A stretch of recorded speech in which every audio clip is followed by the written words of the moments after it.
occupied zone. The chair is against the wall. The chair is against the wall.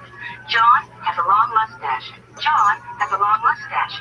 It's 12 o'clock, Americans, another day closer to victory. And for all of you out there on or behind the lines, this is your song.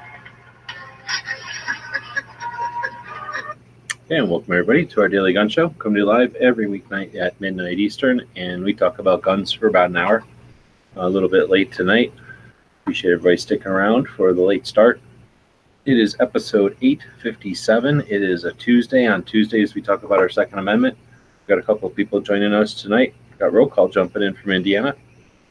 Hey, how you doing? Thanks for having me. You bet. Thanks for jumping in.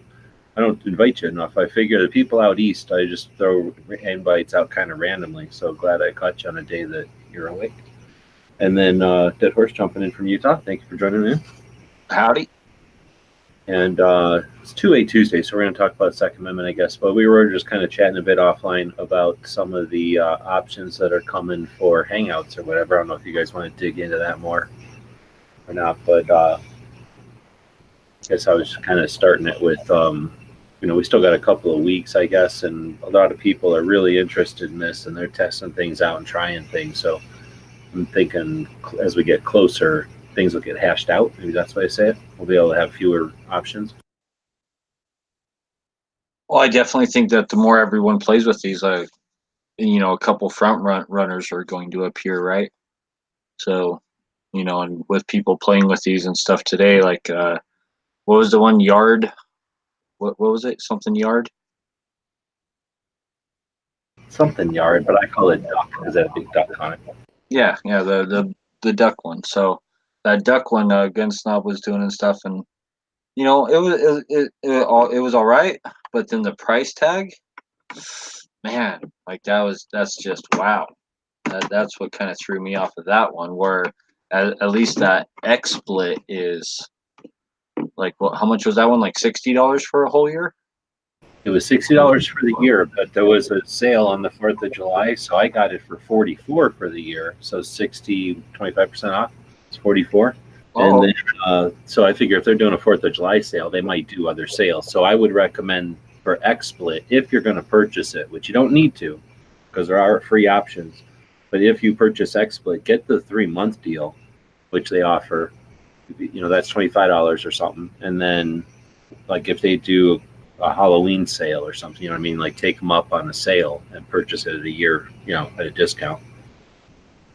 Now with XSplit though, that doesn't give you the actual like hangout room, right? So like you still need to use like OBS or the Hangouts in Gmail for that? Yeah, so to talk about it in generality, so when we go right now, what we're used to, what started in 2012, was Hangouts, which had been around before that. Hangouts were available in email, just a room like the three of us are in, except there was no broadcasting. It was just a room that the three of us could be in. You could send links and stuff, and you could screen share and do all the stuff we do in here. There was an internal chat, and there was actually some functionality because there used to be plugins and stuff. So you could do some interesting things, but it was really just a conference call. There was nothing else broadcasting, nothing recorded. It was just a conference call. It's just happening live, but in an environment like this. So then in 2012, we had been using a thing called, what was it called? Something TV, Blog TV. We had been using Blog TV to connect. And before that, it was called QIX. We used an app on the phone called QIX, and we could go live from the phone and get very much like Instagram Live, except with its own app back in the day. And then that went away, and then Blog TV came around. Blog TV was better because it was a website, and you could log into Blog TV, and then you could have an account, and you could browse Blog TV. So a regular person could go to Blog TV, and it was a whole bunch of little girls, like high school girls, showing skin, and then it was a whole bunch of video games, of course. So it was mostly like little kids, but there were quite a few other people like using it, but we weren't showing up on the front page or nothing. So I guess in a way, a lot like a little mini version of YouTube.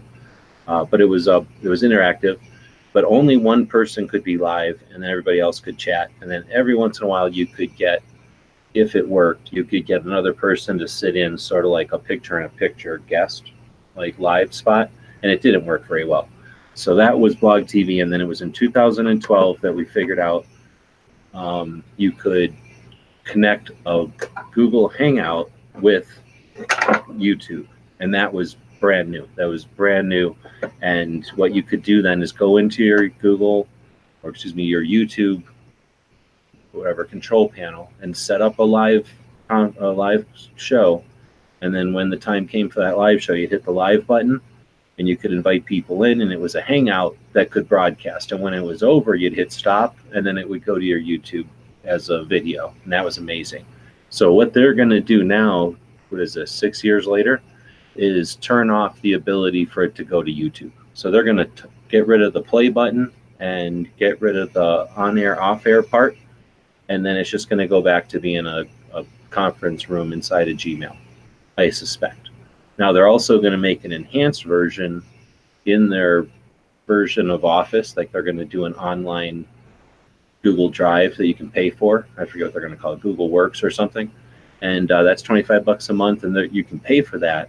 And it's going to have a version of Hangout that's designed for kind of like Hangouts on steroids, designed for businesses who are going to use Hangouts to collaborate on projects or have like multiple, departments in a company across state lines and stuff all work together on some data.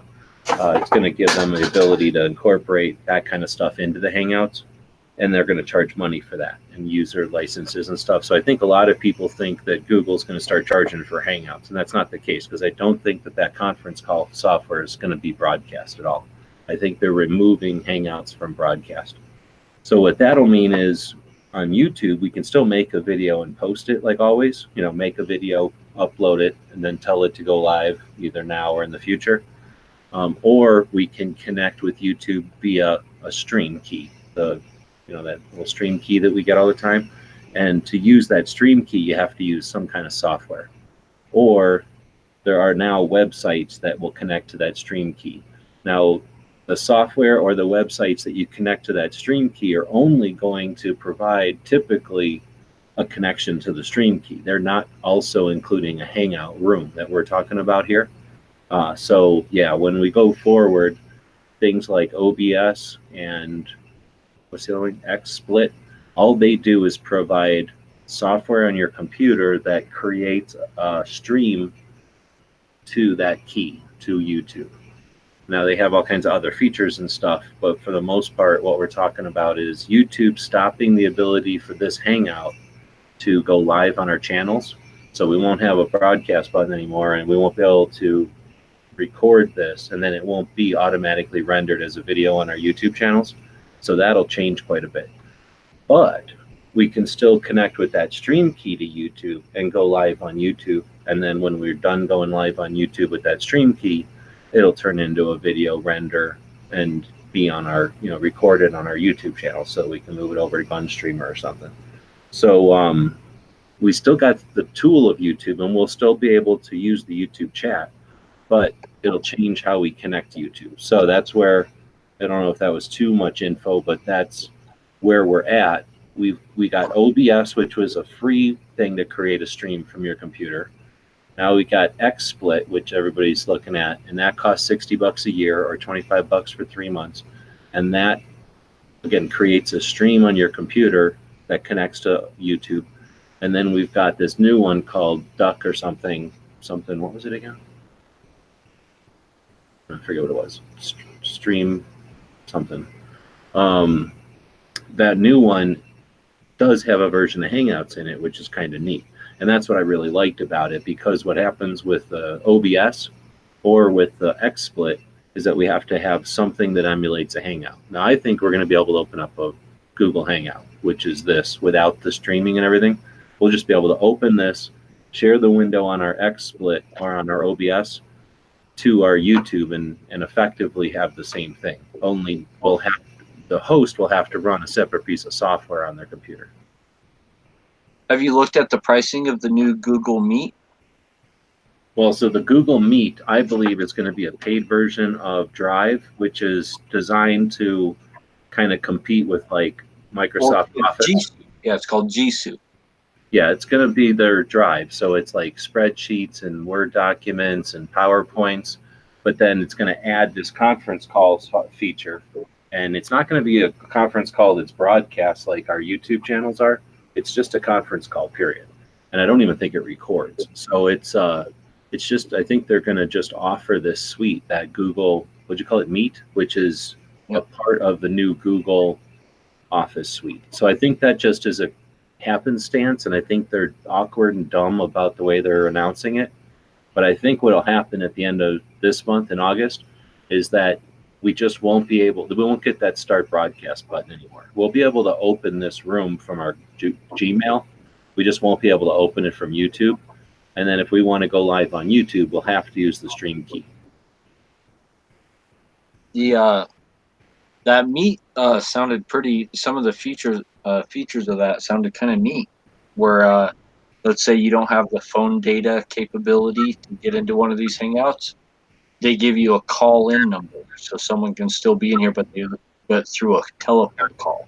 Yeah, and it gives you the ability to call out an actual telephone number from inside the chat, right? And stuff like that. And some of the features seemed pretty neat, and that was only like $6 a month. so Lars is out there if he wants to jump in. StreamYard, that's the one we're looking at. The Google Meet, it doesn't stream though. That's the thing. It doesn't accomplish what we're looking for, but it does have neat features. It would be neat if, like, I don't know, if you were trying to, like, collaborate on art or like a machine drawing or something, and instead of sending it back and forth, we could all just access it and potentially go live. It does have the ability to record. Oh, it does? Okay. Yeah. Record your meeting. You can record video meetings for other people to watch later if you're a meeting. So you can record. And up to 25 people can join in a single Hangout. See, I don't think that's what that means. When I read that, it says 25. Actually, I thought it meant the other thing too, but then I read and it did say up to like 25 people at the same time. Yeah, but that means 25 people can view it because it's not public anymore. I think that just means 25 people can view, but still 10 people can participate. I might be wrong. I mean, it's possible that they'll. No, I read it. It's up to 25 people at one single time in the video call, in the conference call, and up to 100 people if you get the super special edition. Well, so I know they had that because when they do their own Google Hangouts and stuff for like YouTuber and stuff, they'll have rooms that have more than 10 people in them. I've seen those. There's definitely a new version of conference calling is all it really. I bought the Meet, right? Whenever it first started saying that message, maybe a month ago, I bought Meet because it was free. I didn't buy it. I just got the free trial or whatever. And it was just a big mess. Just imagine, you remember how big a mess Google Plus was? That's what it looked like in there. It was, yeah. I mean, if you've ever looked inside of Amazon AWS, it's just a nightmare. It's like that. It's just super technical and dumb. Maybe if you watched a bunch, if you really cared about it and you watched a bunch of tutorials, I'm sure it's I'm sure it's easy to figure out, but it didn't seem like super intuitive. So anyway, I got scared because it also, the part that's called Google Meet, the whole part that I cared about, right, the Hangout part, wasn't working when the free trial was happening. It was just going to a dead screen. So I was getting real apprehensive, and I canceled it before it started charging me because I didn't want to pay Google nothing. For the Google Meet, on how many people can watch it, up to 100,000 people can watch it to live stream it. Okay. And up to 100,000 in-domain users to watch in view-only mode. So 100,000. So you can live stream on Google Meet, but only to 100,000 people. Well, all right. But then, and how much was Meet? It was like $6 a month. Yeah. So there we go. So if that's the worst case scenario, is that they do just move it over to there and then only 100,000 people, like, I guess we'll make do. How many, well, like even the most top YouTubers, do they ever have over 100,000? No, the president doesn't get 100,000. Like, I've seen it's like 10,000 or something, I think. No, maybe I've seen hundreds of thousands, but yeah, I mean, like the presidential debates or something. Like, it takes a lot. It takes something pretty big to get that many people. And they're just probably putting a dumb limit so that they don't get something crazy viral over there that costs them a bunch of money, I guess. Yeah, all right, well, you can start and stop live streaming like the same stream too. Like you can stop your show for 5 minutes and then like continue it on, I guess. Well, you can kind of do that already with you can put an ad in there and stuff, and then you can put up a title screen as they stand by. So you can kind of do that with OBS, but it sounds like it'll facilitate even more options because they want you to pay. Yeah, some of the options they had really looked. I mean, it looked good. I mean, so I'm not convinced that any of these other ones might not be better than what Meat's going to be. But I don't know. If Meat turns out to be $6 a month and it has everything we need and we can still stream and everything. Now the main thing is too, it has to connect to our YouTubes. It's pointless if it just allows us to stream to like, some stupid Google Meet page or something like Google Plus was. Google Plus, you had to go to like, would they use an @ symbol or something stupid in the URL? It's the dumbest like system ever, and you could do stuff over there. They tried to make you do stuff. I thought we already had YouTube Live, where we could stream and then either share our screen or use something like OBS or whatever to facilitate that. Well, we do have YouTube Live. That's what I'm saying. So if it connects to YouTube Live, then yeah, that's good to go. $6, no brainer, done. And then plus we can have 100 people or 10 people or what is it? You say 25 people in here? Like that'd be really neat. On the basic, yeah, 25 people on the basic. And then, but if you get the Primo version, up to 100 people at once. All right. Well, I'm going to stop for a minute, and I know that somebody was saying over here, relatively the same age, just showing I don't understand any of this. So here's the thing: it's tough, but we don't get to, just sit back and read the newspaper or whatever, and the only choice is which newspaper to buy. Tech is changing, and if we want to I don't know, not just keep up with it, but be aware of it, then, we have to spend a certain amount of time keeping up on it. We don't have to do this every day or nothing, but we had a good 6-year run, and I'd say Hangouts took us a long way. I mean, we made a lot of progress with Hangouts as far as a community and just a culture, not just the gun culture, I mean, the whole country, but gun culture for sure. We were able to unite quite a bit. Reach out like never before, just like never before. We're so much stronger now. So it's worth hopefully spending some time talking about these things. And I encourage everybody to put at least a little bit of effort into these so that, so that it doesn't become something that's it's difficult. This stuff shouldn't be that difficult. I don't know. It's not like playing piano or nothing, right? It's just dealing with a couple of technical things, getting the gist of it, and then figuring out the specifics between, how this one works or that one works.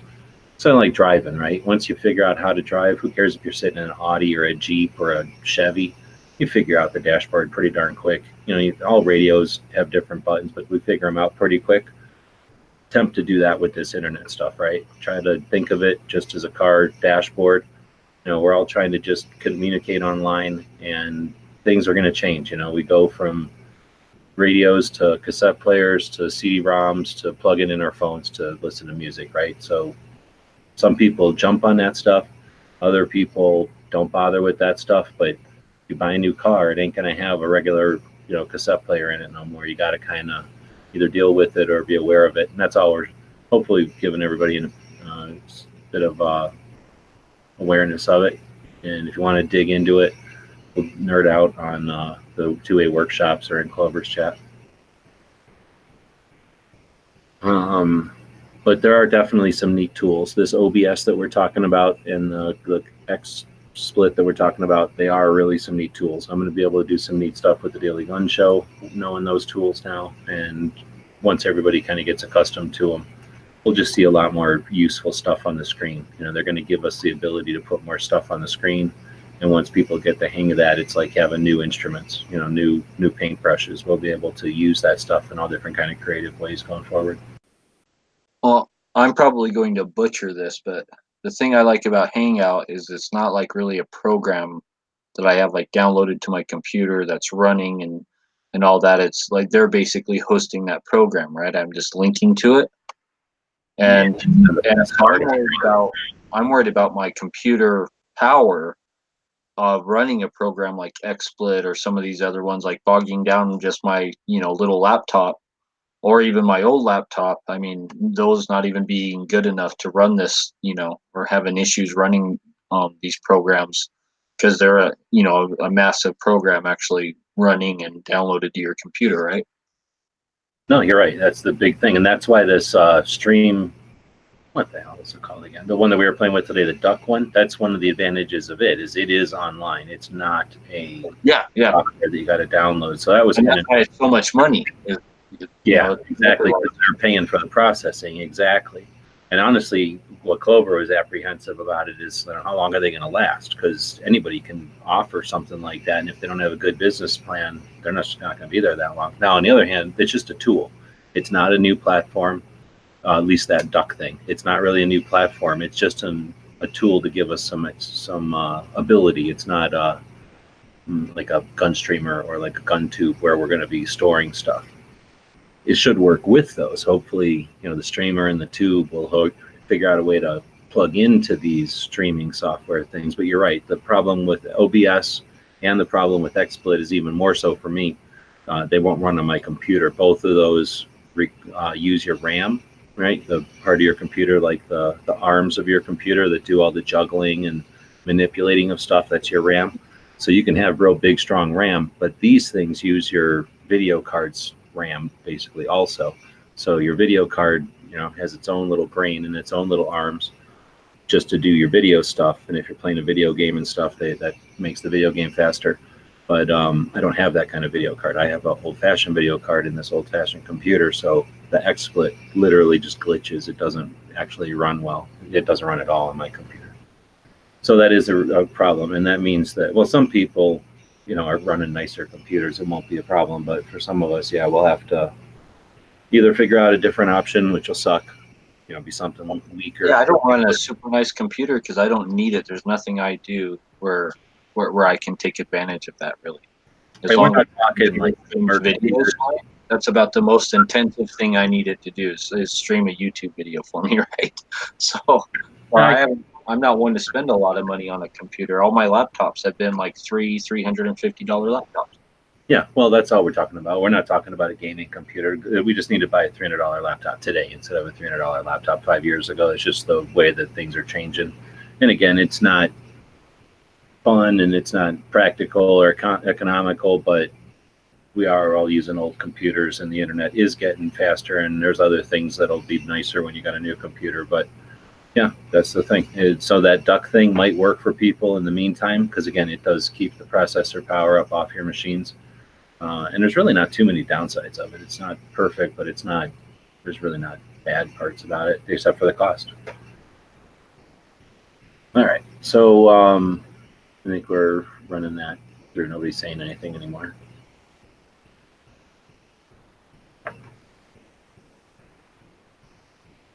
I'm just excited that everybody's going through and they're trying different things to see what will work.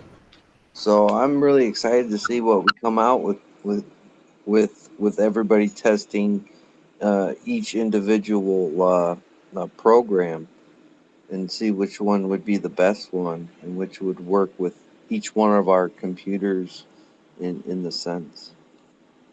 And then with our audiences, right? Like Matt's going to go to Discord. Travis sounds like he's going to Discord. Who knows what Hank Strange is doing? Something on Skype, I think. I don't know what T-Von and them are doing. But yeah, there's a lot of shows out there. There's a bunch of people are using Anchor, so they're not even going to be affected by it. But Bob, are you saying you're trying them all up in Canada? But yeah, it'll be neat to see. Not everybody will pick the same thing. So there'll be some shows that are running this and some shows that are running that, right? And we'll see which ones, are neater and which ones. Another thing I really like about that duck one is you don't have to be a member of it. Like even with YouTube, you have to be a Google member to be able to get in this Hangout, right? You have to have a Google account. With that duck one, you send somebody a link. All they got to do is follow the link and allow their camera and their microphone to work, and then give them a name. So it's a temporary name. They don't have to log in or nothing. And that's super nice. And just a neat little feature is you can, as the person who starts the room, you can turn on and turn off someone's mic. So you can mute them and turn their mic back on. So if you have someone who's like maybe in a car or not familiar with how to work it, very new, you could have them in the chat and still have a pretty decent conversation with them without them needing to learn all that stuff right off the bat. Yeah, I'm looking forward to seeing what other people are going to be using and what they're trying. One Rich, thing I heard about it, start with StreamYard. Let me just, Rich, you can jump in if you want. Let me know on the Gun Channel side. I'll give you a link. But here's my thing about StreamYard. It's $20 a month, $25 if you do it per month, like Dedo's saying, $20 a month if you do it by the year. That's a lot of money. So the OBS is free, and the X Streamer, you can buy a 3-month stint on it. So if you're going to spend money, I'd hesitate to buy the StreamYard just yet. Unless that's the only way it's going to work for you because of all the things we just said. But just want to throw that out there. I'm not recommending StreamYard. As much as I like it, that is a lot of money. That's almost as much as Adobe. yeah, that's what I'm saying. Just that money amount. But the thing is, like, let's say these other programs, like XSplit and all that. So let's say someone hosts a show using that. How does that mean everyone who wants to join it has to also have XSplit? XSplit's not a Hangout. So again, I don't think that Hangouts are going away. They just won't be live, right? So people will jump in either to a Hangout or something similar, and then you'll still just screen share it or whatever, and then kind of, like people are doing now with OBS and having a Hangout open. So you'll have to have something else. Now, I mean, the Gun Channel's chat here, just FYI, we're changing the Gun Channel's chat, so it'll probably glitch out for a day or two here in a bit. But like the Gun Channel's chat, the one we've had, the broken one, it had, remember back when we first built Gun Channels, like it had a feature when the chat rooms were all working good and everything. It had a feature where like 12 people could jump in and share screens and you could play videos in there and stuff.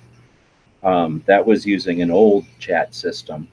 So there's systems out there that let people jump into a room like what we're doing in this Hangout. The thing is, none of them broadcast. So that's what we'll need. It's just something, either Skype or I believe Hangouts will still be there. You'll need something to have a room like this with a bunch of people. But I think we'll see more and more free options. And then some people are using Discord for this, right? Like that's what Matt and Travis are going to do. They're going to have everybody go into Discord and then just screen share share the Discord with their live stream. And again, the programs, the software we're talking about, XSplit or Duck or OBS, they allow you to screen share and manipulate that screen in really neat ways. So again, even if the people aren't in a Hangout like we're familiar with, there'll be some really neat stuff happening on the screen just because those tools, these software packages are more powerful. Yeah, the thing I liked about StreamYard when we were playing with it earlier, there's not a huge learning curve for it. It's very similar to how you set it up and everything, what Hangouts is. It seemed like it, and I mean, it was intuitive, right? The things that were better were pretty easy to figure out. Yeah, like how you could switch around how you had the layout where everybody was at on your screen and everything was kind of cool too. But again, $20 a month. That's $240 a year or $25 a month. Yeah. I'll probably choose the free version. I mean, I don't. And the free version, all it did is put a duck on there. It doesn't allow you to do as many little flippy things, like flipping colors or making a picture pop up. So big deal. Profile picture. And then, but the big thing is there's like a caveat. Right now, the free version is unlimited, but the free version is not guaranteed to be unlimited. So they say right now, because of their size and everything, they don't need to throttle the free accounts, but the free accounts will be throttled if, right? So you'll be able to use the free until or unless. So who knows when those caveats will show up or if they will or when they will. Yeah. We have no idea if that's going to happen, but right now it might happen in 2 years, or it might happen like 15 minutes after YouTube shuts off Hangouts, right? Because if they're like the best option and they get whaled on, then they might be the next big company. If everybody jumps on and pays $20 a month, they might make $20 million in the first month, right? Yeah, I think they got those paid options for corporate use. Like if you look, that's one of the things they're trying to cater to is also businesses. I think they got the free one set up for like hobbyists, I guess, like what you consider us to be, and then you have like the paid options for people who are actually doing this as part of their business. Maybe. Yeah, exactly. If you're doing it enough that you definitely want uninterrupted and you want to shut off that little logo. I mean, I don't really care. The duck doesn't even look that bad. No, I like their logo, to be honest. Yeah, it's not obnoxious or nothing. Unintended. It's just a duck. They got one of the best. If you're gonna have one of those like watermark product placements of the service you're using, that's one of the better ones, I think, compared to like what some those free video editing software and stuff. Some of their logos. That one, the one that they have, is much better looking than what some of those are. You know what I mean?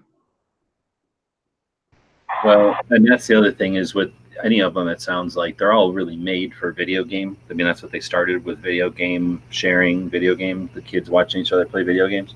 So they all have just much nicer quality than this Hangouts has. The Hangouts is super powerful and everything, but you'll see when you start watching the new stuff that it's just sharper. Everything's nicer. You know, the high quality of our videos and stuff will come through on the news on these new ones. It looks like than what we get on Hangouts. At least that's what everybody's telling me. I haven't experienced it yet. My computers are not that great. So everybody's subscribers will be able to just go to that YouTube channel and watch it regularly, right? And Yeah, unless it's you're just in that chat. End result for the viewers, yeah, is they just go to your YouTube and watch a live show just like always. The difference will be that we won't all be sitting at the bottom of the screen. It'll be all different kinds of, depending on where they're doing or how they're doing. Like we'll all be piled in, or you won't see us at all, or maybe they'll have 25 people. I mean, that Google Meet isn't available yet, is it, Dead Horse? You didn't sign up for it. Well, there's also one called the Google Hangouts chat, and they were talking. I was reading a thing about I was just reading a thing about Google Hangouts. And it says it's not shutting down, but the classic version is being replaced. So I was just reading that, and they're saying it's being replaced with the Meet and the chat.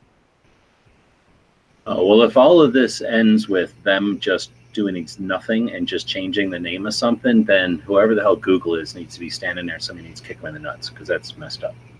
Well, that's just what I'm reading here on G Suite. So I don't know what that's about. Well, I mean, again, when they screwed with Google Plus and they forced everybody and like, what were they doing? Putting ultimatums out there and like requiring people to do this and this, and then nobody complied. Look at the new stupid when they try to make us go to that new control panel. Do you know anybody that's using the new stupid control panel? Everybody. No, that thing sucks. Yeah, like so every time they try to force something on people, 9 times out of 10, we all tell them screw off, and then they eventually do some kind of compromise. So yeah, I wouldn't be surprised if they did all this as just some sort of thing to get a bunch. Imagine if they got 1 million people to go over there and pay $6. I mean, that's for putting up a pop-up ad. They make $6 million, right? And how many people are on YouTube? So they might have just made $6 million or more, just getting everybody scared. Like I say, I went over there during the free period and it was basically useless. It was nothing was working and it was complicated. And if I would have not been super cheap and just let it go, I would have paid $6. I'd probably be $12 or more by now. I might have been up to my third payment, right? So $18 already. Well, I think you might be right. Like that the Hangouts, this ain't going away. It's just not going to be linked to YouTube anymore. And we'll have to run it through just YouTube Live and then use a program to share the screen or whatever. And then again, I wouldn't be surprised if somebody comes along. There's already some neat stuff you guys have seen when people are using OBS already that, like, you know, you can make the chats pop up on the screens in neat ways. You can get a super chat. It'll make all kinds of bells and whistles happen. You can hook it up to other systems like Twix or I don't know, whatever these other colors of chats are. And somebody wiggles a gizmo over there and it makes something happen on your screen. So they're coming up with all kinds of just little toys and stuff, and that'll mean, you know, just again, we'll figure out how to use those tools in all kinds of fun ways. Active quiz will be better.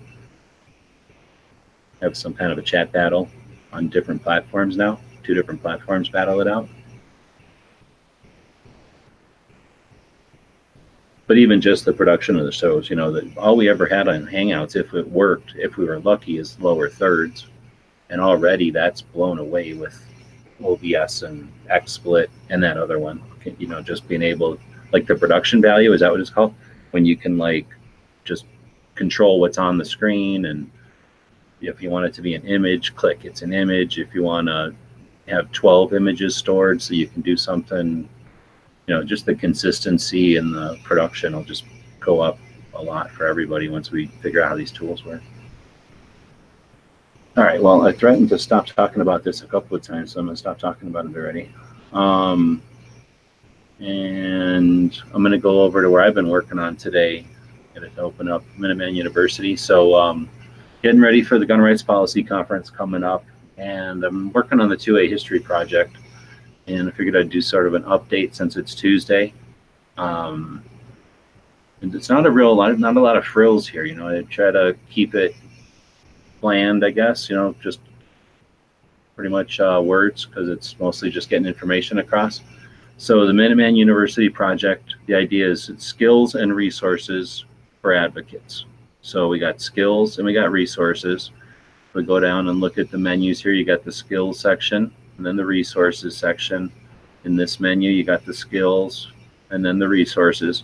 So the idea is to give somebody who's new, a new advocate, some direction. So literally they can start with just the basics and do these chronologically, or if you have a specific thing, between Clover and others who have been doing how-tos and FAQ type of videos, you know, the idea is to build this skill set area up. And I'm not going to get into that because that's a whole different video, because I've been working on this stuff today. So in the resources, the idea is to learn our history so that we don't repeat it, but also, you know, so often we're in a chat or we're having a discussion with someone, and what do we got? Wikipedia maybe to do a research. You know, you could do a Google, or what's that other new one that I should be talking about instead of Google all the time? The new search engine that's better. Oh, why can't I think of it? What's the new search engine? I just use Google, so I don't know. Nah, there's a better one now that everybody should be using, just because it's different. You talking about DuckDuckGo? DuckDuckGo, thanks. So let's say you do a DuckDuckGo, and then, you know, you get some results or whatever. My goal here is to ideally archive as much 2A history, firearms history, Second Amendment fight type of history, so that if there's somebody has a question or if somebody's just curious, they can go learn. And it's interesting, and it's difficult to put it all out there, to figure out the best way to display it. So right now I'm just listing it. And if, in effect, what we've got here is a bunch of notes, but the notes are in a database. So what I've been working on today is getting these pages set up under the gun rights lobby. I've had activists in here, but instead of just having a list of advocates, which is, you know, I guess useful, it just starts chronologically with the old guys that started the NRA, and then going up through all the different people that have been involved in different things. But it's just basically a database dump. I mean, that's a nice page or whatever, but, you know, it's just a lot of data and it's not useful. So I started to sort it. So I've got the activists, which honestly is almost as big a list, but authors, you know, makes more sense. Now we've got just the people that have written books. So I've got them listed there. And then I've added the researchers. So you can get into the people that I've been doing it's interesting because these two for sure started the whole self-defense thing. Up until these two started to dig around in the 60s, their self-defense wasn't really a thing. We just had a shit ton of crime and no one really thought about carrying guns because it was illegal to carry guns all the time. So it was these researchers who sort of said, doesn't the Second Amendment allow people to carry a gun anywhere they want? And it wasn't gun people. So, I mean, I'm not saying it wasn't any gun people, but they were certainly given credit for starting the whole self-defense concept of Second Amendment, that wave of Second Amendment awareness. And that was back in the 60s. So anyway, I got a section for the researchers. Radio show host is just here. I haven't filled it in yet. And then going forward, you know, obviously you can see what all these things are. I don't have to go through every one. But that's basically what I've been working on, is getting these database kind of displays or sorts set up. So now I can go in and work on these activists again. So I've got a bunch that people had bought over at the Gear website store. So thanks, anybody that wants to. You can see a couple of these are missing, or like Mary in here. Everybody loves Mary and Hammer, the lady that started Eddie the Eagle, and the lady from Florida who got up on stage and shoot off all the people at the NRA annual meeting. So anyway, I need to do a cartoon of her, so she blends in with the rest of the project here. And people have been supporting the project and grabbing a couple. I think Masada Ayub is one of them. I need a cartoon here. So this was an effort to get the database kind of polished up a little bit so that there's a place for some of these new cartoons to go. And like I say, it's mostly notes right now. When I get down to actually getting what I kind of have in mind, where do I got that big picture? Probably under activists. I think people might have seen, where do I have it? That big picture I've got where I took all the cartoons and stuff them together. I've got some ideas for how to visually work with those cartoons and stuff, but first I just need to get them all straight. So this is an effort to start to not just compile them all, archive them all, but then to sort them so that I can start keeping track of who I've got, who I don't, who I still need, and then start to use those cartoons to build an overall history. So that's the Minuteman University, and whittling away slowly at it. Thanks for the people on Patreon that give me the time to steal away some time to continue to work on this. My goal is to have a bunch of these cartoons and stuff made so that I can have something tangible, something at the Gun Rights Policy Conference. I don't know what that might be yet, but I'll continue to work on it. And I'm always looking for ideas or suggestions if anybody's got something that you've thought has been lacking as far as research and 2A stuff, or something that would be cool to have online as a resource. Let me know.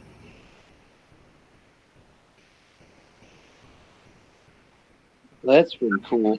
That's a good reference for people that are, just starting out, and even in your own little communities, you can direct them to that, and they can start learning and start becoming, part of something which is going to get bigger. It's the 2A rights. Yeah, one of the things, we got Wikipedia, which is cool, and it'll probably not go anywhere because it's a pretty big website, but it's just it's vulnerable, just like any database. It's not on the internet necessarily. It's on the internet, but because it's a massive database, the database isn't necessarily saved all the time. Some of the display pages maybe, but anyway, you've got the potential in a giant database type of system for the data to be lost, and then the archives of the internet to just not know what all was there. It'll see the edges, it'll see the surface, but it won't see the depths of it. And if all of our stuff is in those kind of systems, and Wikipedia is technically like that, we could potentially just lose stuff. Or I don't know, there's a lot to the internet, but I suspect that when the internet's trying to see everything, again, trying to dig into those databases and stuff might be more difficult than this, which is a little tiny website. It's a database, but it's a little tiny database that the internet can read in a moment and index it and have all that data in one place. So I'm not trying to do it to get search engine placement necessarily, but if it can be found enough in the search engines to be hit by the archives, so the internet archives, when they run by and take a snapshot of the internet, then what we've accomplished is putting a bunch of 2A data from all around the internet together in one place in an order that's hopefully useful for other projects, and like you say, for just general knowledge and for research and that kind of thing. So it's really just taking a bunch of other data, putting it all in one place in an effort to let the internet find it and know that it's there. If human beings use it, awesome. And that's kind of what it's all about. But in the bigger picture too, keeping 2A as a thing, and in the future, as people go to research, if they can go find all this data, all this work, and use it, with whatever they got going on in the future, then, we've left something for them, right? We've given them something that they can grab a lot easier than having to go out, because it's taken me forever to go find all this stuff and throw it in one place. And as I, grab it and keep finding it, it's just been accumulating. Now what I've been doing is organizing it. So now as I find more stuff, instead of just throwing it in the big pile on the table, it's going into the file cabinet. So now the files, as they grow, will be useful right off the bat. It won't be like, oh, there's a bunch of stuff here, but you can't wade through it. Now it's a growing accordion file or a growing file cabinet. The drawers just keep getting bigger and bigger as I go find stuff.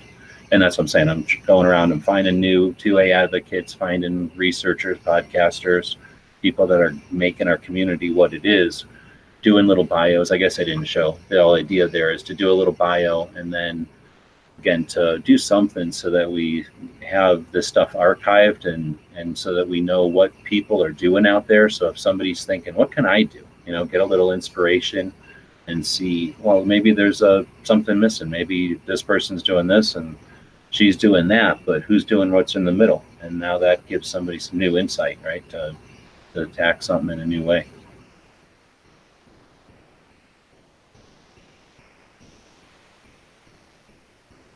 All right, well. I mean, anytime you can put something out there for people, it's a good thing, right? I mean, the more information people have, the better. I hope so. And like I said, to some extent, it's 50-50 for people, because who knows if somebody's looking for it. I don't think anybody's looking for it, but if they find it and you can use it, awesome. But really, it's for the robots, for the internet. If we don't take time to put stuff there, then we can't assume the internet's going to understand its significance and its necessity and prioritize it at all, because it is still just stupid robots yet.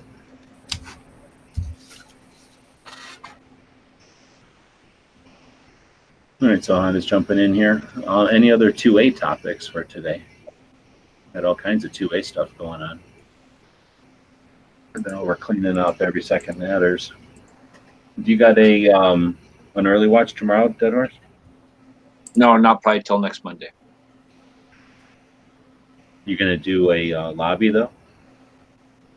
Oh yeah. I've been throwing up evening lobbies. I've been busy in the mornings this week, so I haven't been able to throw lobbies up this week until like about 1 p.m. So I've been calling them evening lobbies. Oh, okay. Now I get it.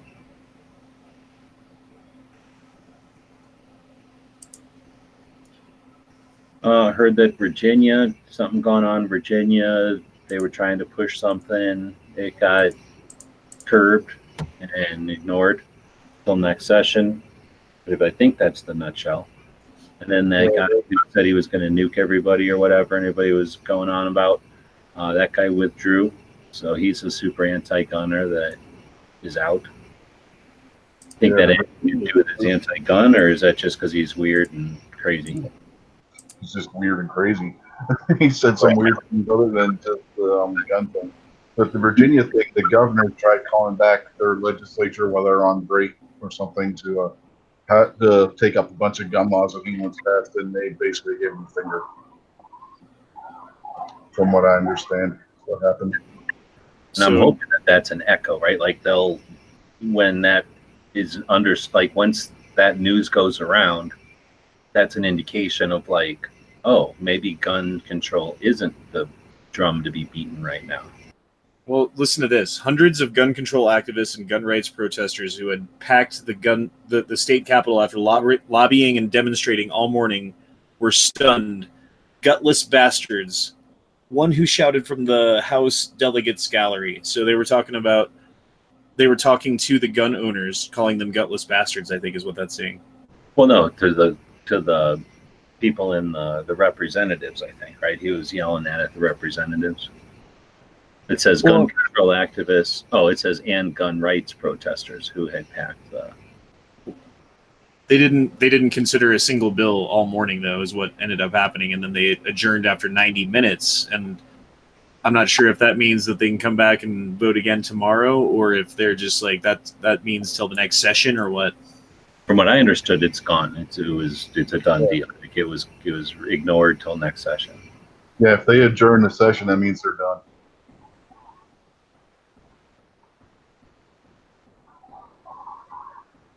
Yeah, but that is horribly written. Just what you had there. hundreds of gun control activists and gun rights protesters. So right off, fuck you with your connotation. Activists and protesters, like dick. So there's connotation in those choice of words right there. But who had packed the state capitol after lobbying and demonstrating all morning were stunned, period. Gutless bastards, one man shouted from the House of Delegates. So what is that even supposed to mean? You don't even that the way that's written, I suspect it's pandering, right? It's designed so that whichever way your perspective is, you're gonna hear that as the other guy.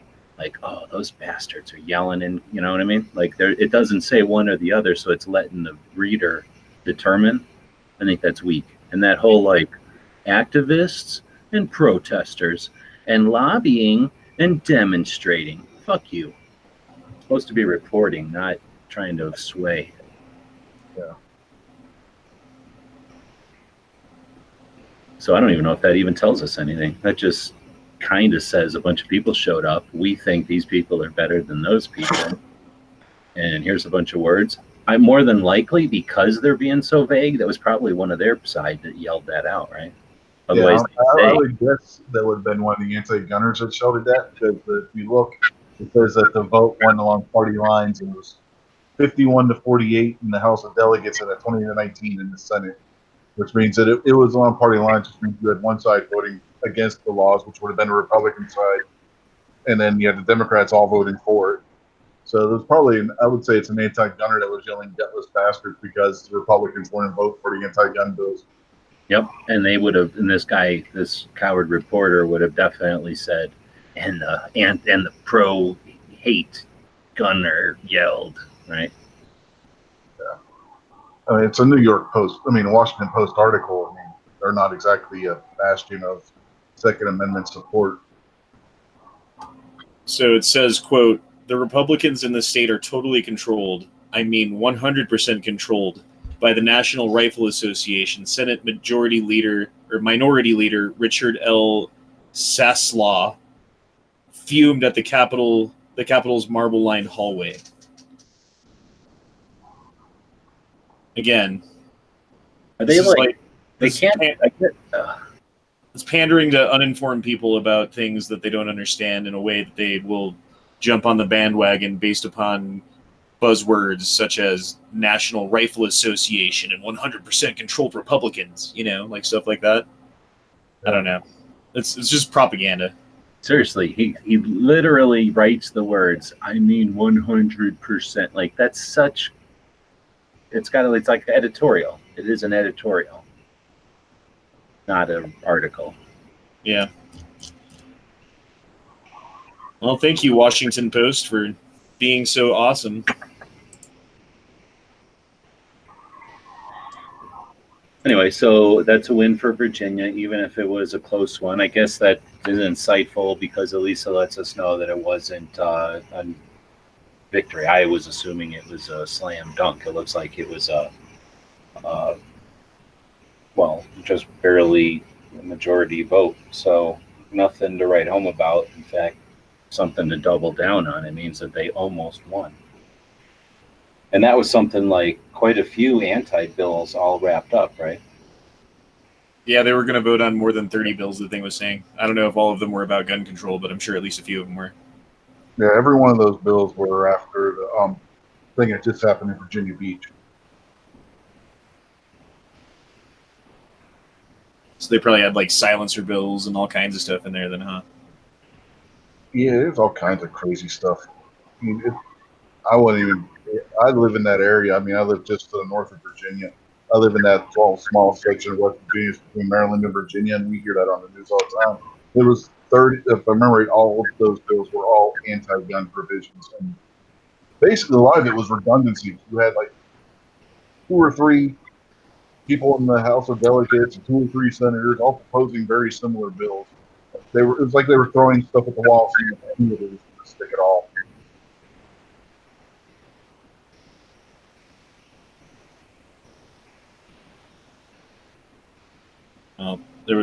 Virginia was considering a plan to ban assault weapons, according to USA Today 13 hours ago. Yeah, that was one of them. It was that I think there was something about suppressors. There was something about magazine limits, and it was the usual stuff that you see coming out of the anti-gun crowd. Yeah, this is just another article about how they rejected the gun laws. Yeah, like I said, some of it was redundant because you got quite a few of the bills also had provisions that were in other bills in this group. I mean, they were just trying to get something to stick, and none of it did.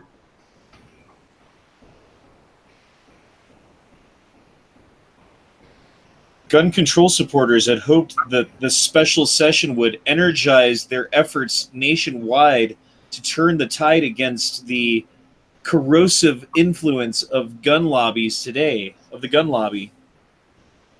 Jesus Christ. It's the same freaking article. It's the same article. Do you think that these, I guess that was USA Today, like they're also reporting in the same paper, perhaps, at least maybe not in the same edition, but at some point they reported on what's happening with NRA, especially like LaPierre and Cox getting kicked out, and the Oliver North letter, and like them getting sued by the state of New York. Like, I'm sure those are what do you call, like, articles, right? They've reported on that. So, I mean, what do they really?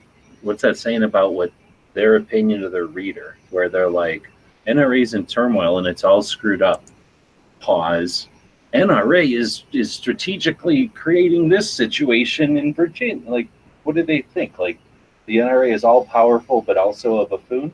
I guess that works in their eyes. It's all powerful but corrupt, maybe, is what they're going for. I don't know. I think they count on a lot of people having the memory of a goldfish, right? So unless they're reading the article, they don't remember anything else outside of what the article's telling them a lot of the time. Or just everybody doesn't read everything, so that too. They go with like either one, right? It doesn't really matter what their thing is, because that's definitely what they're doing. They're like pitching stuff out of both hands willy-nilly. They're not. It's not. I mean, it can't really be a big elaborate strategy because they're just blatant, right? Like, here you go. Here's this, and then here's something that contradicts it. It fools enough people, It certainly is effective in fooling a number of people. Not everybody, obviously, but there are people who don't really care about these things as much as they should and don't pay attention to them at all. And when that does, present it to them in their face, like, hey, read this, like, that's all the information they know about it. So yeah, you're right.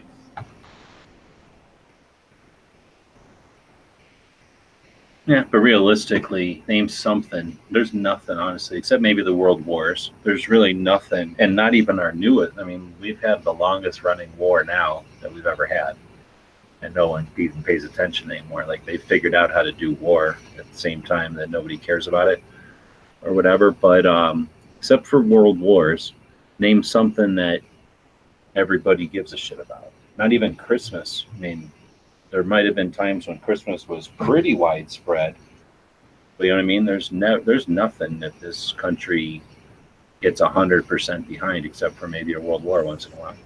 The last thing I can think of was 9/11, man. Like, going to war in the first place this time, That's kind of true, but that's, again, a weird, horrible situation. But like, as far as like some kind of sports, nah.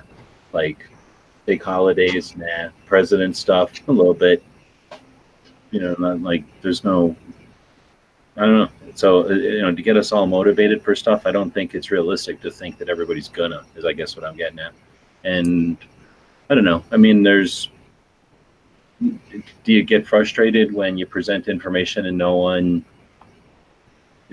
gobbles it down? Or, as long as it's there, that's an accomplishment, right? As long as it's available, then you have it for future reference, and you can point people to it, and you can, as it lives or whatever, it's, you can, it's can be, what is it, vetted, or, people can challenge it, and it can, and so it's better than not having conversation or not putting information out there, and just letting the other side do what they're going to do, which is basically some kind of weird propaganda influencing, filth, your slop. They just put a bunch of stuff out there constantly. Yeah, like Patriots over on the YouTube side. A lot of people only read the headlines. They don't even read the articles. Both headlines are in the anti-gunner's favor. That's, as far as they see, that's probably a good thing. A good point. I do get occasionally disheartened when I'm the person in the room who knows the most about that subject or a particular subject, not necessarily even that, but like when everybody else is like far behind. And that's one of the reasons I like going on these chats, is because it's like the opposite. I'm like kind of like the guy who knows a little bit, maybe can add to the conversation, but I'm definitely not the expert. So it's kind of nice having that role reversal. But I feel like a lot of the time in life, I walk around with just armed with way more information than the average person has, about most given subjects, just because I do pay attention, and it's not hard to do, especially with the amount of information at our fingertips without much effort that you can access today, right now. But a lot of people would rather not pay attention to that stuff for whatever reason. I guess ignorance is bliss.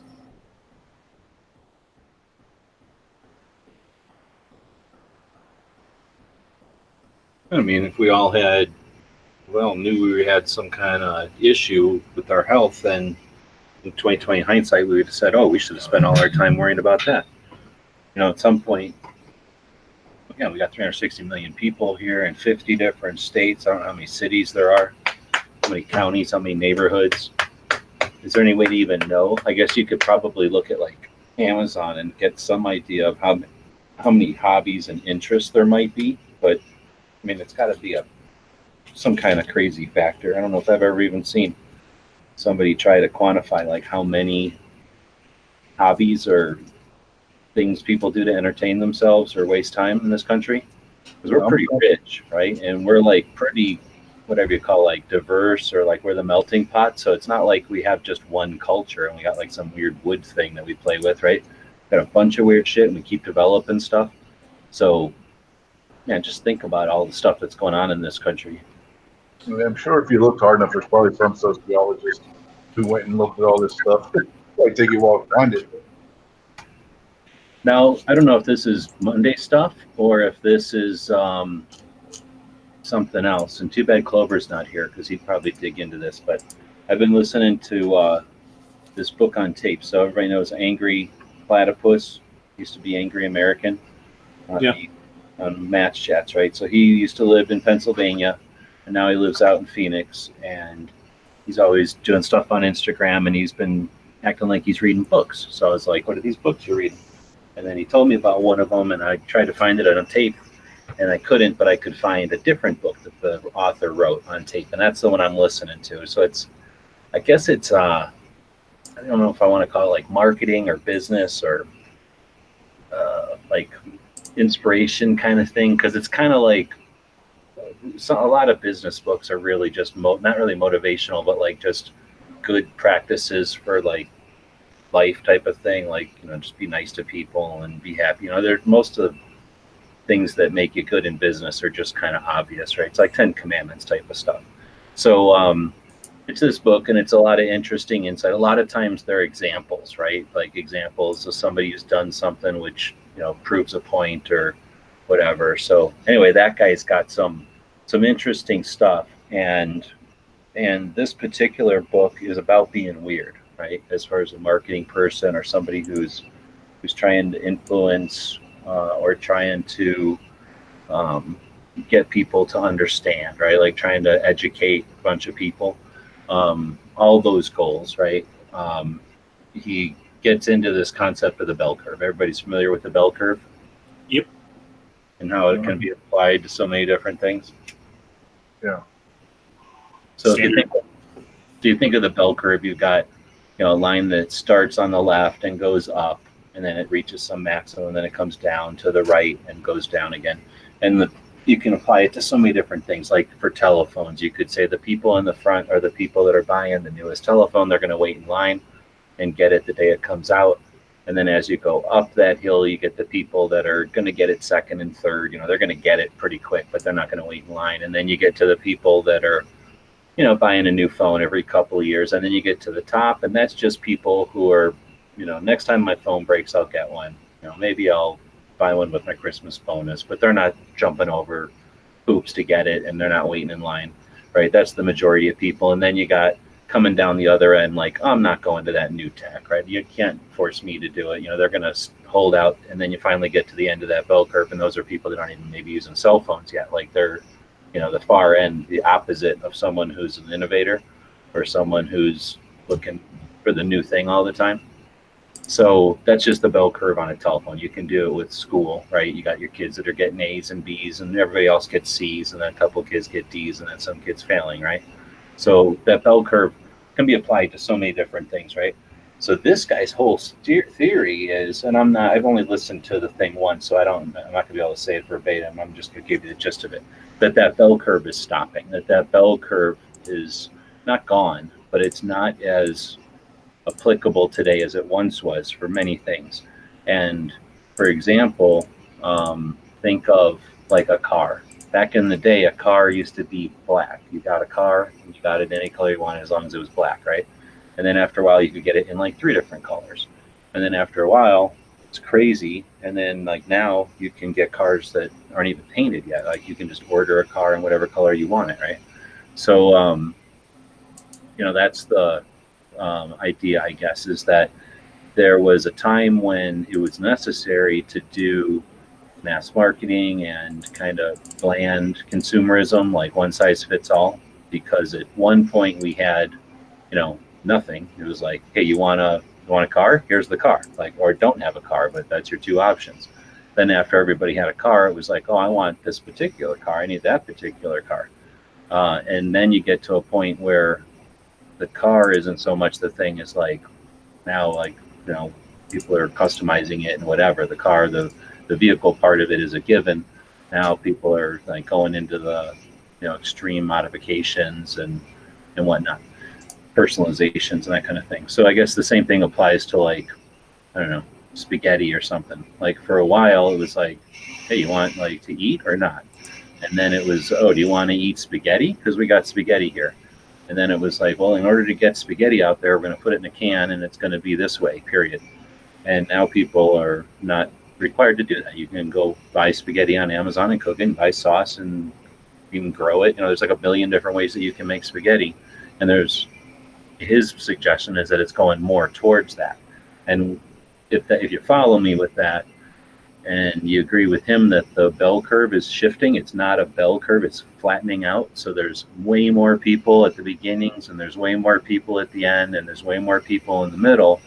So what that means is, and again, if you agree with them on all these things aren't the same anymore. You can't appeal to a mass number of people. The only way that mass media worked back in the day is when everybody wanted to be the same. In the 50s, mass media was super effective because everybody was desperately trying to be the same. In the 60s, when everybody was trying to be desperately different, it was still effective because everybody was desperately trying to do something.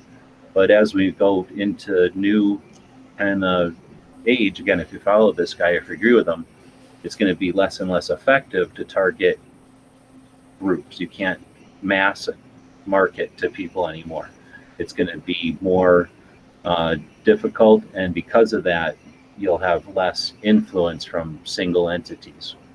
The same way that you can't, another good one was like, maybe coffee, for a while, like, I'm sure at some point there was no coffee. Like, hey, you want to try coffee? Here's coffee. You didn't say what brand is it. You were just like, holy shit, this is coffee. This is amazing, right? And then at some point there was like Folgers, and like pretty much everybody was drinking Folgers. And now, oh, here was this thing. I guess if you follow me on the Folgers thing, his thing was saddles. His thing was, I think one of his examples was that, back in the old cowboy days, if you were the best saddle maker in the planet, like the ultimate best saddle maker, like what percentage of the market share do you think you had? Like some tiny percentage, right? Because even the most awesome saddle maker in the world could only make a saddle or two a day, or however long it took to make a saddle, right? And every other state and every other place is going to have their own saddle makers. So even if you were the best, your market share was like 1% or 2%, right? Now you fast forward to like Folgers or it's Coke. When Coke was in its heyday, in Coke and Pepsi and the Cola Wars, like what was Coke's market share? Like 50%. Like pretty much everybody knew what a Coke was. That was a time when you could do that. Like that was possible. Can Coke? There is no Coke anymore. There's nothing anymore like there used to be. There's no GE. There's no like one place to buy a radio. There's no one place to buy a thing of milk. There's no one place to buy ice cream. Everything is massive diverse. And I think that aspect of that guy's discussion is appropriate or applicable to our Second Amendment struggle, in that who cares if we can't appeal to the masses? Because nobody can, number one, and it's not effective, it's not necessary, and it's not strategic going forward.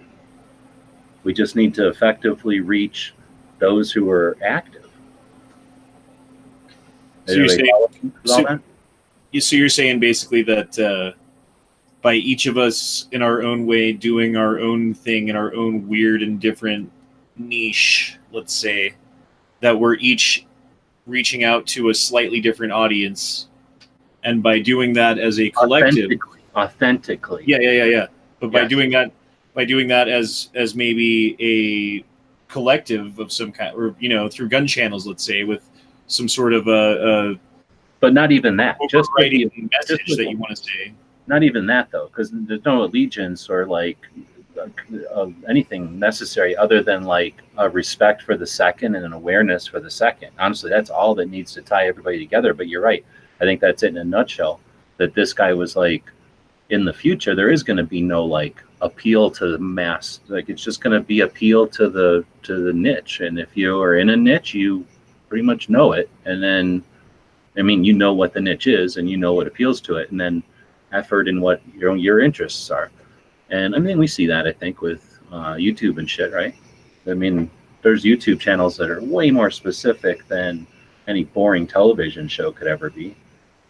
Yeah, and they build a way bigger audience than some of those channels than any television show does currently, pretty much, Well, but then also the thing is, so let's say you get 1 billion people watching The View. So fucking what? Like maybe they recommend a book or something. Like, what are they going to mobilize all those people even do? Like they just do that to, those people are bored or whatever. But like somebody who goes to watch like Rich's show on Sunday, like that's somebody who's down with Rich's POV. Like they're in tune with Rich, right? So that's what I think the point is. Like if Rich has 30 people that are in tune with him, that's effective. Like, and if however many groups of 30 there are like that, we're more strong if we just all kind of, know, because we all do know which is the right way to pull the rope. Yeah. I honestly think that doing what interests you, what is interesting to you, gives you more genuine, authentic content too, right? Because you're not interested in what you're doing, and you're not going to be bored. I can tell you, when I have attempted in the past to do the recipes, man, I get sick of it really fast. It shows, and it's like, horrible. Yeah, and so that makes for a better show too. If like you're not trying to like be the restaurant that serves pasta and pizza and salad and eggs and everything. Like just be good at pasta.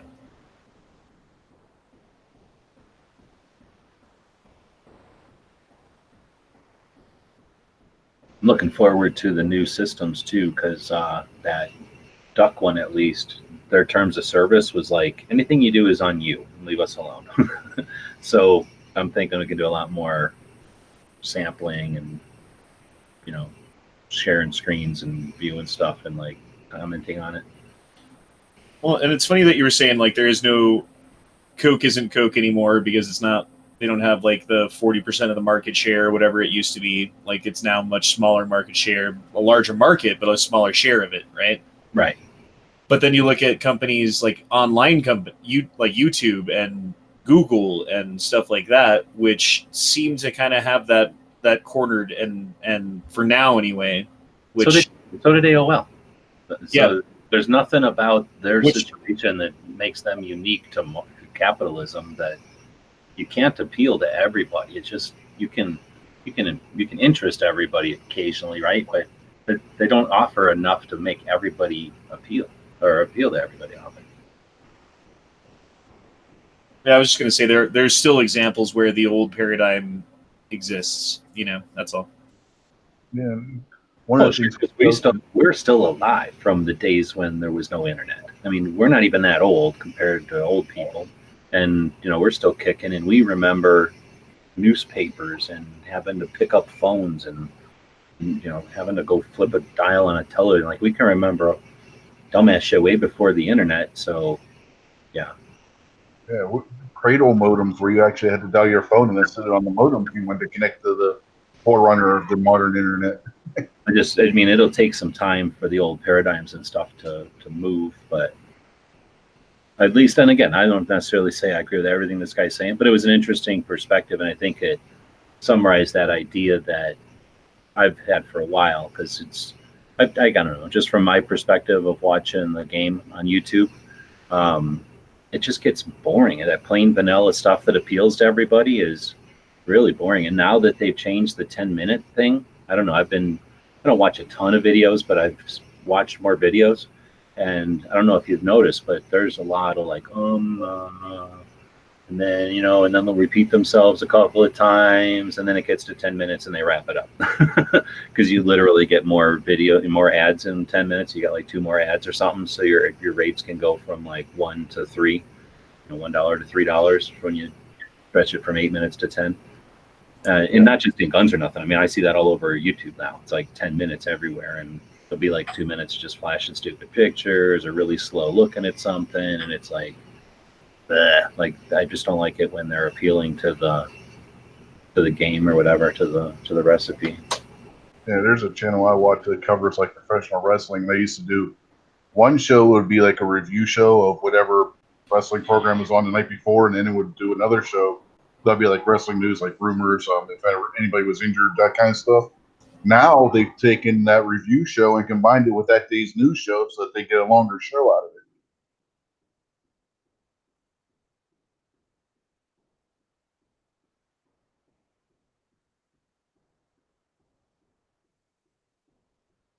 Who's watching wrestling?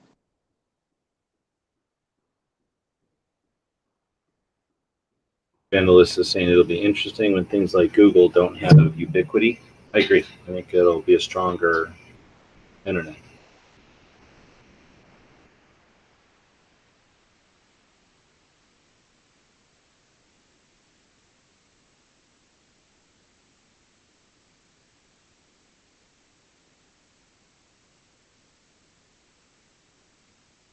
I definitely look forward to see what other people are going to use, especially some of the big YouTubers. Like, there's some pretty big channels in other arenas that I watch that have been using Hangouts.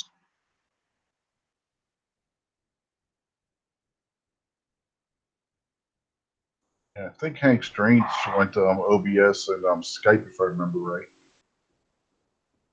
for his live streams. And I don't know all the tech, really. I mean, I barely know the components. I don't know the tech at all, really. But I assume it's complicated and or probably both expensive. But YouTube is certainly letting this go or putting an opportunity out there for somebody to come along and just own. I'm going to follow the real tech-savvy groups that have been using Hangouts and see what they go to, like the Flat Earthers. People who are really up on the latest and greatest. Well, maybe just some of the channels that review phones and tech and that kind of shit. Yeah, if they do live stuff, whatever they're doing is probably what we're thinking too. Yeah, especially people, that's kind of like their living is, in that technology arena. So I'll definitely be looking forward to see what some of those other channels use. Because, like it's not just the gun community who's been using Hangouts. I don't know if you guys ever have just browsed the live Hangouts over on the actual Hangouts website. Yeah, it's been interesting to see what kind of weird shit gets thousands of views, or like a weird person that'll have like 39 active viewers in the middle of the night. Yeah. There's literally, I ran into a channel doing that where they read you bedtime stories. And you can make requests. I was like, oh my gosh, like what kind of weird stuff is this? But the funny thing is they had like 1,300 viewers or something, and they were just reading bedtime stories. Well, I think being consistent is part of that, right? Because that's how you build an audience, is by having your store open every day at this time, or whatever, So once those people continually do that, then they build an audience, and you get to a point where you have 1,300 viewers if you're offering something that people want anyway. Yeah, exactly. There's more to it than that. I've done 800 and something shows, and we don't have a giant audience. So. Oh, yeah. You can't suck also. Do you think this will discourage smaller channels from doing YouTube, or do you think this will help them out and help them break out into this world we've all been living in? I think that live is a tiny percentage. I think there's not that many people doing live. At least I haven't found when like right now I'm over here looking at the live thing. Like Dead Horse said, I've been looking at that because it's been interesting, to see what kind of stuff is live right now, but then how many people are looking at it. And I haven't recognized any of this stuff. But I mean, I have no idea how big it is compared to YouTube. I just think in the gun side, it's just not that many people. But I'm frustrated because I think over the years, I've seen a lot of people jump into live chats and then get really into it. They just liked it or wet their whistle or whatever, and they got into it. Not just always live, but into YouTube and just being part of the community and active and stuff. I mean, that's how it started for me, was because like I was watching Yankees videos to start off with. I watched all kinds of stuff on YouTube, but that's what brought me into the live chats was when Yankees started doing them. And then that led to watching Matt's chats, and that led to being on Matt's chats, and then that led to doing my own chats, and you know what I mean? Like, it's progressive, but that's how it started. And it was me having an interest in it and having fun with it and getting to be part of the conversation, and like hearing your name being read by the guy, kind of gives you that little dopamine shot or whatever, I guess, for people, for me anyway.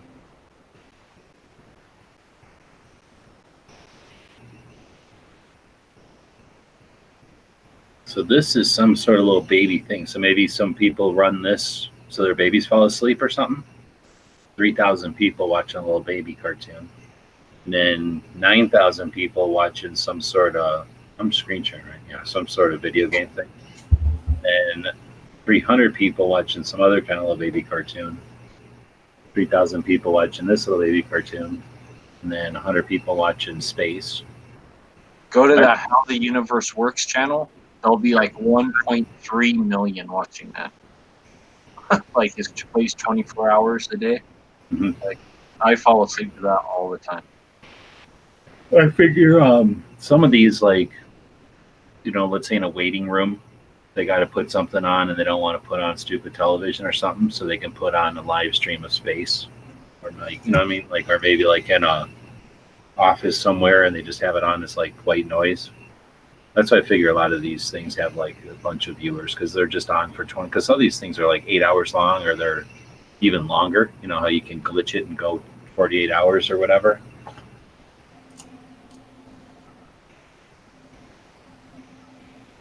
I don't know if I'm getting copyrighted just by looking at their live screen over there.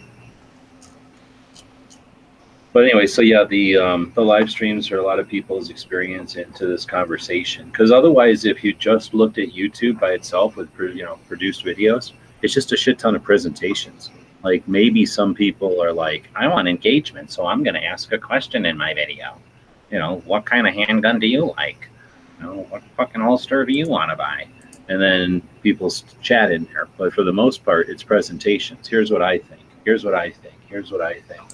So these live chats took it to a whole nother level. Now let's talk about shit. Let's have a conversation. Let's play devil's advocate. Let's have somebody jump in who's crazy or different, has a different opinion or challenges the, whatever. It's been awesome. It's been 6 years of this, really. And we had that kind of stuff, at those earlier platforms we were chatting about, but they were a heck of a lot like, here's what I want to say. Here's what I want to say. Well, you see what happened. Matt was forged in that kind of chat where, he learned to do live stuff by just being the only guy there and having people ask him questions or whatever. And that works, but I'm just saying, like, YouTube by itself would just produce videos is just a bunch of one-way conversation, really, with some comments. And the comments, because they're part of the equation, get, I think, exploited, or at least they have the tendency on the big channels to be used to, for channel growth. They'll tweak with them, or they'll think with them. They'll do things to incite shit and to gather engagement. Where the live chats killed all that. The only people that like live chats, if somebody wants to do live, they don't care about their channel anymore. It kills your channel. You make no money, you get no engagement, like you'll not be recommended anymore. So again, it gave us a whole nother part of the community that we would have never had, or like it allowed a part of the community to develop that would have never been able to develop before. So I think the Second Amendment actually owes Google quite a bit, and I don't know if they appreciate that or not. They probably are not happy about it if they were shown, or if they could look at it in hindsight. Well, I think they've done a fair amount to stifle the message of pro Second Amendment advocates. You know what I mean? Like they. No, I don't. No, you can't. That's like those cartoons I showed you last week, or the other day. Like, no, you can't. Yeah, no, I get what you're saying. And they took us all to the top of Mount Everest and then said, take 3 steps down. I mean, I guess you could say, yeah, they're taking a step down, but we're at the top of Mount Everest and we're taking 3 steps down. Like we had a chance to have conversations that are epic. Relationships are made. Not just that, but like the entire community knows who people are now. Like there are superstars, or I don't even want to say that because it's stupidly said, but like there are, what's the word? So not celebrity. Like there are people who are in the community that are known. I mean, there are definitely celebrities and shit too, but screw them. Nobody cares about them. But there's useful people out there. Masada Ayub, right? Clint Smith. Like there's people out there that are household names that deserve to be, that should be, and are. And not because a whole bunch of people read books. It would have taken forever if everybody had to read books. It would have taken forever if everybody had to go to the gun shop or the range at the right time to have the right person say, no, you got to go find out who Masada Ayub is. Like, yeah, we all know stuff that they can't take away. They cannot take apart our community.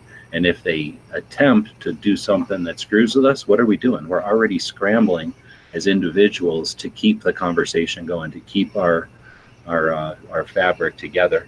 So what has been created, is way more than anything. They can't remove that. They can only remove the tool, the little baby tool that started it all. But that's like saying, you're going to take the little hand crank off the front of Dragon Man's Dodge. Like, who gives a shit? You got the rest of the vehicle. And it doesn't even need a carburetor, right? Or no, fuel pump. You didn't need a fuel pump because the fuel's up in the air. The World War I vehicle you're talking about that they had to push up, they had to pull it uphill with mules.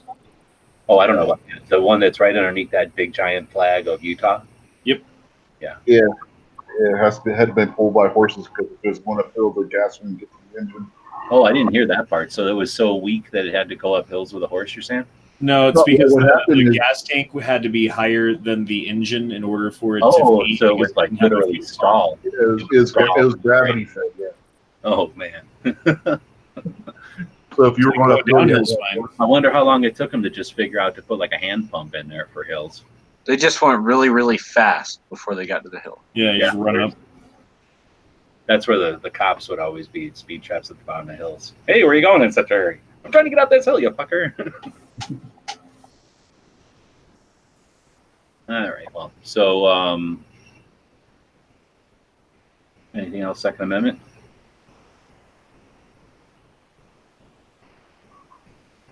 I did donate to a Colorado organization to help fight against the red flag laws here. Let me look up the name of it real quick. It was the Oh, that ain't Nagger.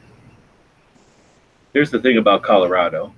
I've been tempted, right? I showed earlier that I'm doing the 2A history project. I've built Every Second Matters and attempted in the past to list all the different organizations, right?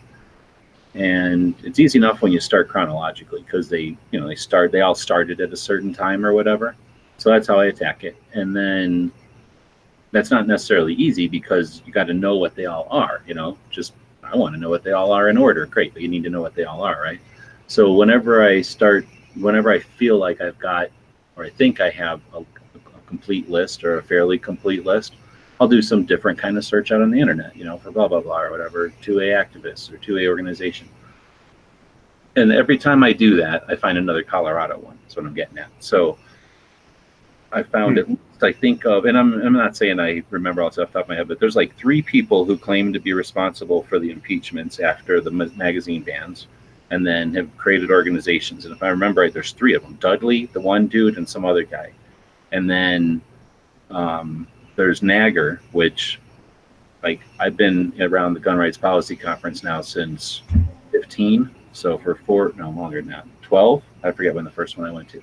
So ever since then, I've had the opinion of Nagger because of everyone at the Gun Rights Policy Conference, right? They raise many millions of dollars from the community each year, and I'm not aware of what they do with that. So, and no one is. So that's one that's sort of, let's just say, questionably nice about it. And then the others, I just don't know. So how do you, in Colorado, decide who is legit and who is putting out the banner to raise money? That's a good question. I don't really have a good answer to that. And I don't know if Colorado's unique, but Colorado's the one that I personally have a couple of times tried to figure it out, and it's frustrating because they're not.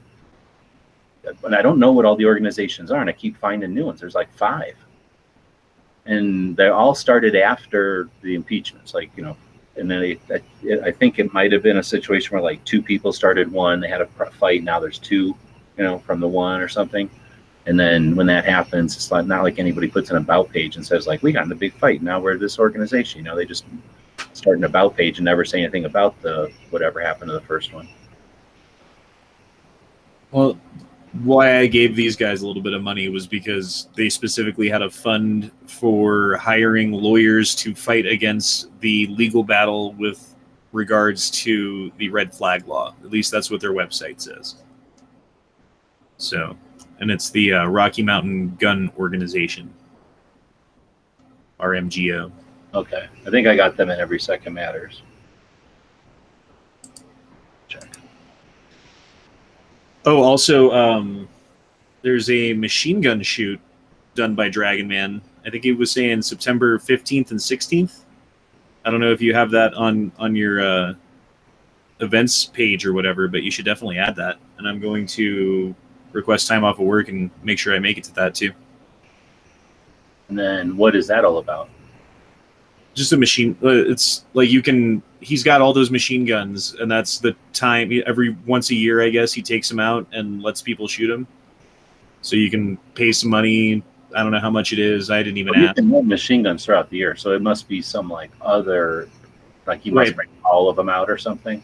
And they shoot down drones and blow up old cars and do all kinds of stuff, is what he was saying.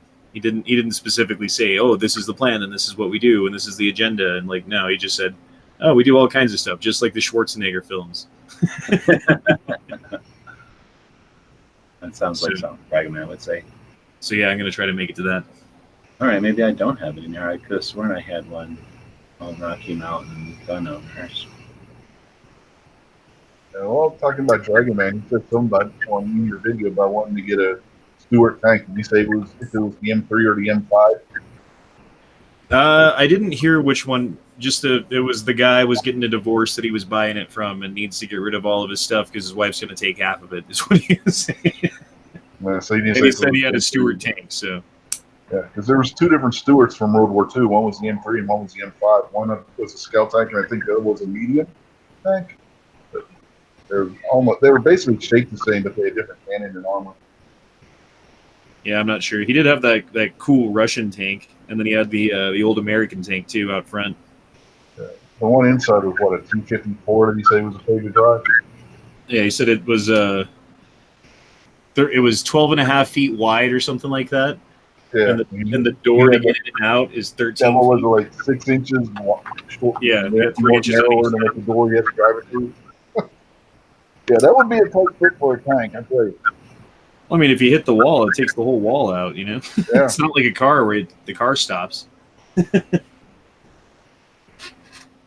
right, well, let me take a minute and let people know that tomorrow is Patriots giveaway for his Trigger Fanatics cleaning spray. I guess he's got a video coming out.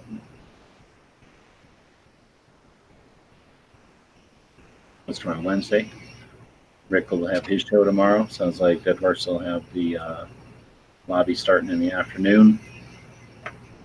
We have gone over and updated the schedule on gun channels. I'll screen share here. So when you go to the main page of gun channels, log in or whatever, there's going to be a schedule here at the top for the day. So we've added a bunch of everything on gun channels, and then a couple of things that aren't even on gun channels. So we've got Rick's Life as I See It at 7 tomorrow. Next Generation with Clover starts at 8. Then you've got Guns and Geeks with Matt starting at 9. Rant and Raves doesn't post them on gun channels, I don't think, but they start at 11, and then our show's at midnight. And then if you go over to the live schedule at the top of every page of gun channels, you get to this channel or page that we've got all these the schedule on. So we've got the early watch pretty much every day except for Tuesdays normally. We've got Armed American Radio with Mark Walters on every day at 4 p.m. We got a link to his radio show there. You got Hasty Headlines. Matt's been doing that every day. Got a link to that, I guess. And then the Daily Gun Show, of course. But then on Mondays, we've got everybody's shows on there. We got Tuesdays, we included Riding Shotgun with Charlie on there. Wednesdays, we just talked about. Thursdays, we added Skip's Tactical. And I think that's the only one. We added the kind of split show for C4 and Orange. We added Ken and Mike's Black Man with a Gun podcast. We added Liberty Doll. Both of those come out on Friday. Then we've got the Reloading Chat. We added that to the schedule on Saturdays. Rick's Life as I See It is every other week for now. Then we added Tony's podcast, which comes out on Saturdays. Foreign and Domestic. They don't post it on gun channels, but we have a link to it now. Then Snob, Sarge, and Obnoxious share that show. On Sunday, we added a bunch of stuff because there's so many radio shows. So Gary does the early bird chat. After that, though, you can listen to Charles Howler here in Tucson with Liberty Watch for an hour, and then America Armed and Free. So both of those are hour-long shows. You can listen to them right from these links. Then we've got Tom Grisham's link here. He does a 3-hour show every Sunday. Honda's Conspiracy Chat's in here. You need to set up a channel so we can link to it. Set up a channel on Gun Channel so we can link to it. Then we've got the Come and Talk It show that Mike Cargill does and Yoder posts every week. That's trigger timed, even though he never posts it. We've got Armed American Radio with Mark Walters. He does a show every day, but then he does a long Sunday show as well from 8 to 11. Then, of course, Rich's show, Gun Gals, and The Closer. So got everybody's links in here. If you know of something that's out there that we don't have in here, let us know, because the goal would be to let people know about good 2A conversations, right? Especially going forward when we're going to have potentially a little bit of chaos here in a few weeks. Well, Matt and Yankee do a show on Sunday too, don't they?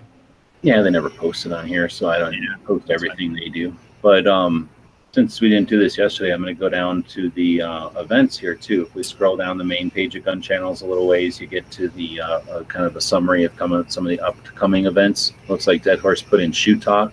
Does that happen more than once a year? That must. No, it happens just once a year for right now. Oh, I thought it was okay. So that's coming up. I missed it. Thanks for posting that one. We got TriggerCon coming up this month also, and then this is ANME. I forget what that stands for, but this is basically the tiny little SHOT Show for surplus stores. It's really cool, actually. It's coming up in August. NRA Carry Guard. This should be interesting this year. Where is it? Carry Guard is like Missouri, I want to say. No, it's in Fort Worth, Texas. Wow, Fort Worth. What the fuck is Fort Worth? Oh, Dallas, Fort Worth. Shit. That's going to be interesting.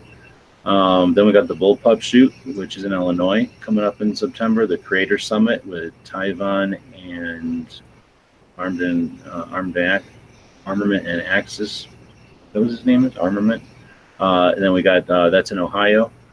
You got AmCon, which is the day before the Gun Rights Policy Conference. Gun Rights Policy Conference coming up in Phoenix on September 20th, less than 60 days away, or something like 60 days away. Knob Creek and Big Sandy. So a bunch of stuff coming up on the calendar. Cool stuff if you're around to see it. Keep it in mind too. You never know when you're going to talk to somebody who's traveling.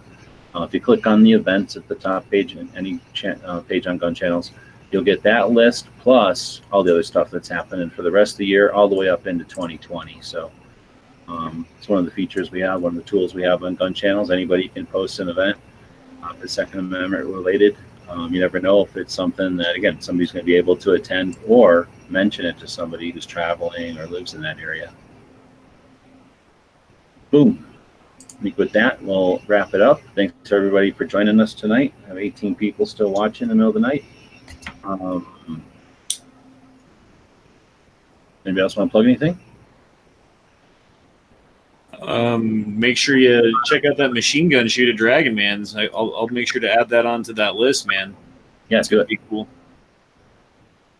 Right July 20th, they're giving away a ton of prizes.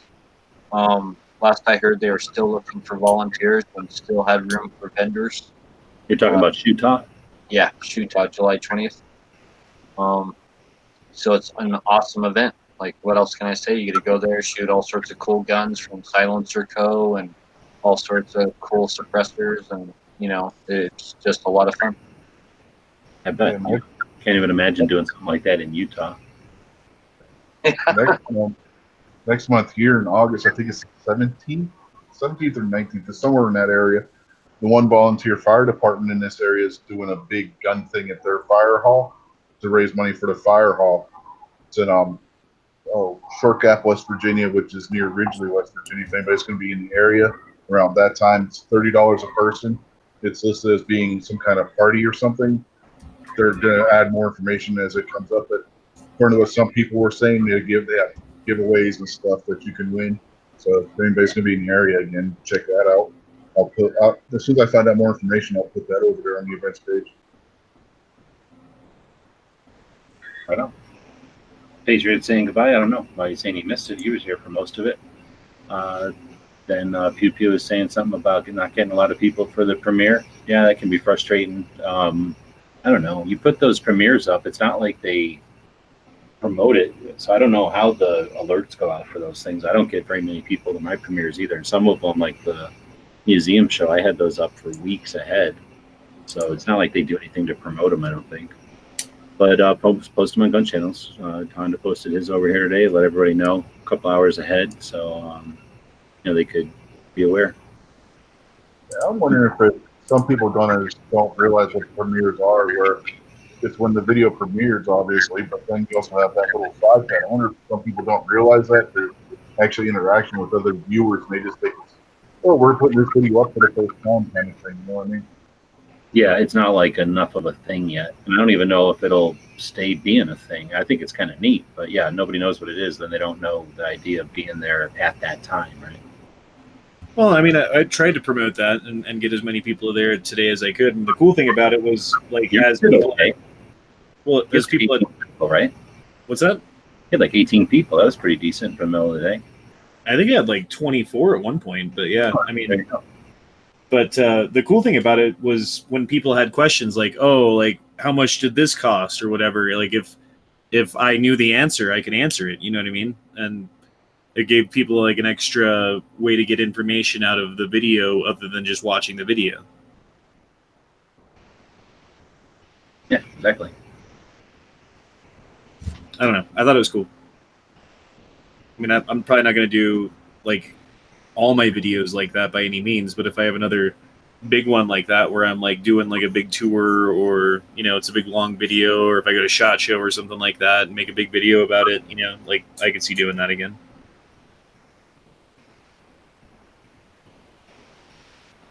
All right, well, with that, we're going to end it. We'll leave the room open. If anybody wants to jump in after the chat, we leave the room open. Put a link over on the Gun Channel side for anybody wants to jump in. And we'll see y'all tomorrow.